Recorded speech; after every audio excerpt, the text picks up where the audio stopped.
When people ask me what separates high performers from everyone else, they usually expect an answer that sounds like talent or ick or even genetics. But the truth is, those factors, while relevant, are not the key drivers. What actually makes the difference is something much more fundamental. It's how they respond to the moments when motivation is not there, when the brain wants to stay in bed. When the thoughts say, "I'll start tomorrow," that's the battlefield. That's where high performers separate themselves. We're wired biologically to seek comfort. The brain, specifically the default mode network, is inherently a predictive machine. Its job is to forecast what's coming next and steer us toward safety. And for much of our evolutionary history, safety meant sticking to familiar patterns, conserving energy, avoiding unnecessary exertion. But here's the issue. If you let your biology run the show unchecked, you'll always wait until you feel ready. And that moment, it rarely, if ever, arrives. High performers don't wait for readiness, they act and let readiness catch up. Now, this isn't just a motivational line, it's neurobiological fact. When you move into action, even if it's just standing up, opening your laptop, or starting that first rep, dopamine gets released. Not because you felt good beforehand, but because your brain is wired to reward progress. The act of moving forward, of initiating, cues the mesolimbic dopamine system to say, "Yes, this is directionally correct, keep going." That's why action leads and motivation follows. And it's worth zooming in here, because what I'm saying flips the common narrative. Most people believe they need to feel inspired to do something difficult. But the truth is, feelings are not reliable triggers. Feelings are byproducts of action. You do the thing, and then you feel better. You sit down to write, and then the creative flow shows up. You start the workout, and then the energy kicks in. The brain likes inertia. That's a physics term, but it applies perfectly here. An object at rest tends to stay at rest. An object in motion tends to stay in motion. That's not just external movement, it's internal state. If you've been inactive, the brain's predictive circuits expect more of the same. But if you interrupt that pattern with even the smallest intentional action, you shift your entire neurochemical state. There's a principle I teach called task bracketing. It refers to the way our brains anchor effort. The harder part isn't actually doing the task, it's starting it. Once you begin, neural circuits in the anterior mid, cingulate cortex, and dorsolateral prefrontal cortex activate. These are regions involved in motivation, attention, and the pursuit of goals, but they don't just light up automatically. You have to initiate. Let me give you a concrete example. I have a non-negotiable 60-second rule. When my brain starts offering me excuses, "You're tired," take it easy. Check your phone first. I give myself 60 seconds to act, not to negotiate, not to think, to act. Maybe it's getting up and turning on the lights. Maybe it's writing the title of the paper I'm avoiding. Whatever the action is, it breaks the loop of overthinking. And over time, that becomes a habit loop. The brain learns, oh, when resistance shows up, we move anyway. You rewire the default pattern. Now, let's talk about what happens if you don't do this. If you wait for perfect timing, you're teaching your brain the opposite loop. When things feel hard, we pause. When uncertainty is present, we hesitate. And guess what? The brain remembers that too. It strengthens the circuits of delay, of avoidance, and that, over time, becomes identity. High performers are not born with superhuman motivation. They're not inherently disciplined. They've trained their brains to act, especially when the emotional state says, don't. Here's what I want you to remember. Readiness is not a prerequisite. It's a consequence. You move first and the feeling follows. You build forward momentum and your neurochemistry adapts. Your confidence increases. Dopamine begins to spike. Cortisol lowers. You get access to the brain's higher faculties, executive function, creative problem solving, long-term goal pursuit. All because you chose to move before you felt like it. Now, let's expand this even further, because this principle isn't just about willpower. It ties directly into how you structure your day, and that brings us to the next powerful brain habit of high performers. They don't stumble into their mornings. They engineer them. The most elite performers on the planet, from athletes to CEO to scientists, run their mornings like a launch sequence. And again, this is grounded in biology, not just mindset. When you wake up, your brain and body are coming out of a series of neurochemical cycles tied to your circadian rhythm. That rhythm is primarily controlled by the suprachiasmatic nucleus, or SCN, located in the hypothalamus. It's like a master clock, and the way that clock gets set every single day is through light, specifically sunlight. The moment sunlight hits your eyes, especially within the first 30 to 60 minutes of waking, it triggers a cascade of hormonal and neurological changes. Cortisol rises, but in a good way. Not the kind of cortisol we associate with stress and anxiety, but the kind that boosts alertness, primes your focus, and signals to your body, the day has begun. This is critical, because if you miss that light window, or if you rely on artificial indoor light only, your brain doesn't get the full wake-up signal. The SCN stays foggy. Melatonin, the hormone that makes you sleepy, doesn't get suppressed as effectively. You stay groggy, your mood drops, your productivity suffers, and worse, you delay your sleep-wake cycle for the next night. One poor morning can create a 48-hour cognitive drag. Now, contrast that with a high performer. The first thing they do upon waking is seek sunlight. They step outside or near a window and get 5 to 10 minutes of direct light into their eyes, not through sunglasses, not through a screen, natural light, and if it's still dark out, they use bright blue, enriched artificial light to simulate the same effect. This is not just a good habit. It's the biological switch that starts your engine. Then they hydrate. Why? Because over the course of the night, you lose fluid through respiration and sweating. Even a 1–2% drop in hydration can impair cognitive performance, memory, attention, decision-making. So they rehydrate early, before coffee, ideally with electrolytes to support neuronal function and movement. High performers don't wait until later in the day to move their bodies. They understand that early movement, even 5 minutes, activates the vestibular system, boosts blood flow, increases norepinephrine and dopamine, and helps set that internal clock even more powerfully. Now, imagine the difference between two brains. One wakes up, stares at a phone screen, lies in bed for 45 minutes, checks social media, scrolls through emails, spikes cortisol without sunlight, and delays any movement or hydration. That brain is starting its day in a reactive, depleted state. The other wakes up, hits sunlight, drinks water, moves the body, and focuses attention on one clear, meaningful task.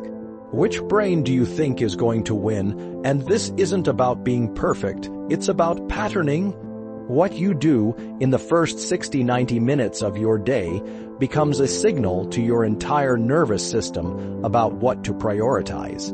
Your brain takes that information and says, okay, this is what matters today. This is what I'll optimize for. High performers don't leave that to chance. They're not surprised by distraction later in the day because they've already secured a focused brain state early on. They've told their neurochemistry, today we're in control, and here's the real key. They stack what I call anchor behaviors. These are keystone actions that influence dozens of downstream decisions. For example, getting light in the morning doesn't just improve mood. It improves sleep quality the next night. Hydrating in the morning doesn't just wake you up. It improves metabolic function, hormone balance, and even cognition hours later. These small, consistent actions are not arbitrary. They're biochemical leverage points, and once you layer those in, you begin to feel the difference. Your energy is higher, your thinking is clearer, you stop chasing focus because you've already built it in. This is what I mean by running your morning like a military launch sequence. It's precise, it's repeatable, it's deliberate. High performers are not superhuman. They're just operating on protocols that align their biology with their goals. If there's one major shift that can elevate how you operate day-to-day, it's this. Stop scheduling your time and start scheduling your energy. This isn't semantics, it's neuroscience. Most people live by calendars filled with blocks of to-dos. Meetings at this time, emails at that time, but they don't take into account one thing: your brain's capacity to perform fluctuates, not randomly, but in predictable, trainable rhythms. High performers understand this. They don't just ask, "What do I need to do today?" They ask, "When is my brain most capable of doing this at the highest level?" Because the truth is, no 2 hours are created equal. There are windows where your cognitive horsepower is high, your attention is sharp, your memory circuits are firing, your motivation systems are online. And there are windows when you're running on fumes. This is tied directly to something called your ultradian rhythm cycles that repeat every 90 to 120 minutes throughout the day. These rhythms control fluctuations in alertness, mental clarity, and physical energy. And if you're aware of them, if you're tracking your own peaks and troughs, you can start aligning your most important work with your highest functioning brain state. Here's how this works on a practical level. Let's say you've identified that your cognitive peak hits between 9:30 and 11:00 a.m. That's your deep work window. That's when you want to do the heavy, lifting brain tasks: writing, strategizing, building, learning. Tasks that require focus, creativity, memory. You protect that window like gold. No meetings, no multitasking. Just singular, deliberate effort.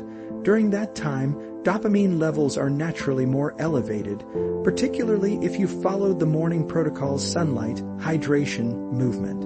Your locus coeruleus, which regulates attention and arousal, is primed.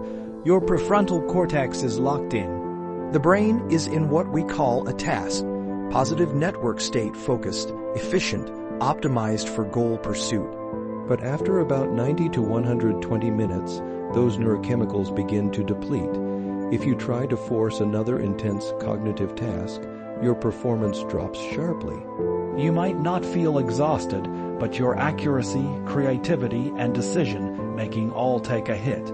This is where most people burn out, not because they're working too hard, but because they're working against their biology. High performers do something different. They work with their rhythms. After a deep work block, they recover deliberately. That might be a short walk outside movement plus sunlight again. It might be none. Sleep deep rest or an SDR, which is one of the most effective ways to reset your brain in as little as 10 minutes. Or it might just be stepping away from screens, letting the visual system and the nervous system recalibrate. Then they re-enter work, but now with a different gear, lighter tasks, creative brainstorming, collaborative work. Because those require different neural circuits, and they benefit from a more relaxed attentional state. This is what I mean by scheduling your energy. You're no longer living by the clock. You're living by your capacity, and that makes all the difference. There's a huge misconception in the productivity world that working longer equals working better. But every study we have on elite performance, whether it's in athletes, musicians, or knowledge workers, shows that peak performers don't just work harder. They work more strategically, they align effort with energy, and over time this becomes a force multiplier. Because when your effort matches your biology, you're not grinding, you're flowing. You're accessing what Mihaly Csikszentmihalyi and Mihaly called the flow state, a state of complete immersion where time fades, self-doubt disappears, and performance skyrockets. But here's the key. Flow doesn't happen randomly. It's not a mystical experience, it's neurochemical. It's physiological, and it's trainable. One of the most important things high performers do to make this happen consistently is remove distraction. They control their environment with intention, because if you're constantly tasked, switching email, notifications, texts, tabs, your brain never gets into deep focus. Each switch triggers a hit of dopamine, but it's shallow, and over time, you condition yourself to crave novelty rather than depth. That novelty-seeking habit rewires your brain to avoid sustained focus. Your prefrontal cortex becomes less efficient at holding attention. Your capacity to do meaningful work shrinks. That's not a metaphor, that's measurable. MRI studies show literal changes in gray matter density in regions involved in attention when people spend years living in a state of constant distraction. High performers guard against this. They create what I call focus sanctuaries, blocks of time and space with no inputs. No phone, no Slack, no browser tabs, just one task, one goal, one circuit running, and when the brain fights back, as it will, they train it to stay. Not through brute force, but through repetition, because, and this is so important, focus is a skill. It's not something you either have or don't. It's something you train, just like strength, just like flexibility. You put in the reps, you build the circuits. Let's talk about how that training works neurobiologically. When you focus on something deliberately, you activate the anterior cingulate cortex and the prefrontal cortex regions responsible for top-down control. They suppress irrelevant inputs, they boost signal-to-noise ratio, they increase mental effort, but those regions fatigue with use. Just like a muscle, so if you're just starting out, expecting yourself to do 4 hours of deep work without distraction is unrealistic. You need to build the muscle, start with 30 minutes, train it, use a timer, block everything else out. When distraction hits, and it will bring your attention back, that single act of returning your focus is the rep. That's what builds neural strength. Over time, the latency between distraction and return decreases. You spend more time in the task, the circuits strengthen, focus becomes less fragile, more automatic. And then something interesting happens. You begin to crave focus. The novelty of distraction loses its grip. The brain prefers the depth. This shift is transformative because we live in a world that's engineered to fragment your attention. The most valuable currency now isn't time, it's focus. And if you can master that, you gain an enormous advantage. There's another layer to this, something most people overlook, and that's the role of boredom. See, when you train focus, you're also training your tolerance for boredom. And that matters because in every long-term goal, whether it's building a business, writing a book, mastering a skill, there are long stretches of monotony. Days where it feels like nothing is happening, no dopamine spikes, no reward, just effort. If you've trained your brain to constantly seek stimulation, you'll quit. You'll pivot, you'll tell yourself, maybe this isn't the right path. But if you've trained your brain to sit in boredom without needing to escape, you become dangerous. You become resilient. You can persist when others can't. And that's the final point I want to hit on here. Focus isn't just about doing more, it's about becoming more. It's about rewiring your brain away from fragility and towards strength. And the way you do that is by creating deliberate windows of depth. You schedule your energy, you protect your attention. And you train your tolerance for boredom. That's what high performers do, not occasionally, not when they feel like it. Every single day, and what happens when you do that consistently, you gain access to a level of cognitive clarity most people never experience. You make better decisions, you solve harder problems, you stay calm under pressure because your brain is trained. It's tuned, it's ready. This isn't about hustle culture. This is about neuroscience, about understanding how the brain works and then building your life around those principles. And it all starts with one decision, to stop reacting and to start designing, to stop asking, what do I have to do? And start asking, what brain state do I need to be in to do this best? That's the shift, that's the lever, and when you pull it, everything changes.